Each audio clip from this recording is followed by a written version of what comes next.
Recently, the Prime Minister of Canada released a video addressing his nation, and in that video he made a very serious statement: our economy is under threat from abroad. Now, the obvious question is, threat from whom? Canada already has a trade deal with the United States, right? So what suddenly went wrong? Here's the real story. Despite having a trade agreement with the US, Canada also signed a multi-billion-dollar trade deal with China, and that's exactly what didn't sit well with Donald Trump. Trump publicly threatened Canada, saying that the US could impose up to 100% tariffs on Canadian goods because of this China deal. Let that sink in. This makes one thing very clear. In the eyes of Washington, Canada is not treated like a fully sovereign country. It's treated more like a vassal state, a country that cannot freely decide its own foreign policy.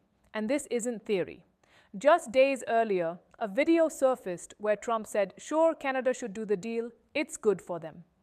Then suddenly, complete reversal. Now the same deal becomes a reason for punishment. That's pressure politics. Seeing this, the Canadian Prime Minister came out with a very strong message: be Canadian, buy Canadian. And honestly, this feels familiar. When Indian leaders once said similar things, buy local, support domestic industry, many people laughed. They said, we don't have Apple, we don't have global brands. How is that possible? But here's the difference. In Canada, people are taking this message seriously. Whether they are left-wing or right-wing, liberal or conservative, Canadians are under threat from abroad. Canadians have made a choice to focus on what we can control. Standing behind their Prime Minister. They genuinely believe the country is under pressure and that this is a moment of unity. That's powerful. Canada has now openly adopted a Buy Canadian policy. Use Canadian technology. Prioritize Canadian workers. Build infrastructure with Canadian steel and materials. And the Prime Minister openly admits something very important. We cannot control what other nations do. That's true.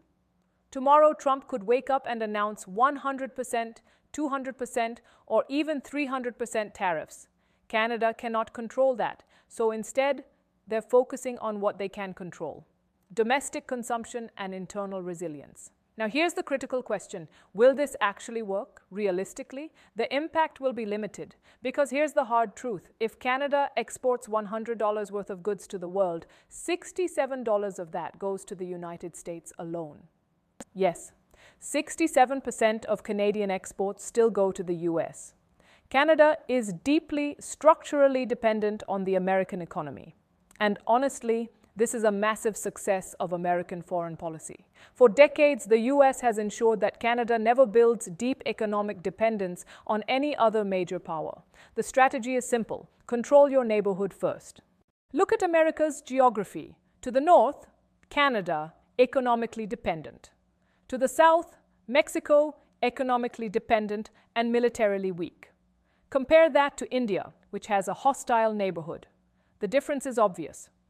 Now, Mark Carney and Canadian leadership can make speeches. They can promote Buy Canadian. They can resist, symbolically. But geopolitical reality doesn't change with slogans. Let me show you something simple. Look at a map of Canada. Canada looks massive, even larger than the US, larger than India. It's technically the second largest country in the world after Russia. But most of Canada is empty. Nearly 90% of Canada's population lives within 100 kilometers of the US border. Toronto, Ottawa, Montreal, Vancouver. All of them hug the American border. If economic relations with the US collapse, this entire belt collapses. These cities cannot sustain themselves without US trade and access. That's the uncomfortable truth. So in the end, no matter how many videos are released, the pressure from Washington is real. And the big question now is, will Canada be forced to walk back its China trade deal? If that happens, Canadians will truly feel that they are not living in a fully independent country, but in a system where decisions are made elsewhere. And that's why Trump's repeated joke, calling the Canadian Prime Minister a governor, suddenly doesn't sound like a joke anymore. So what is the lesson here for India? The biggest lesson is diversification. This is not about the US alone. Any country that becomes overly dependent on a single trading partner will eventually face pressure. India must diversify aggressively. Look at the Gulf Cooperation Council, GCC countries, Saudi Arabia, UAE, Qatar, Kuwait. India's trade with them has already crossed $161 billion, nearly 15% of our total trade. Trade with the US is around 10 to 11%. That's good, but we need more balance. India's trade with France is just $13 billion. That should be $50 billion.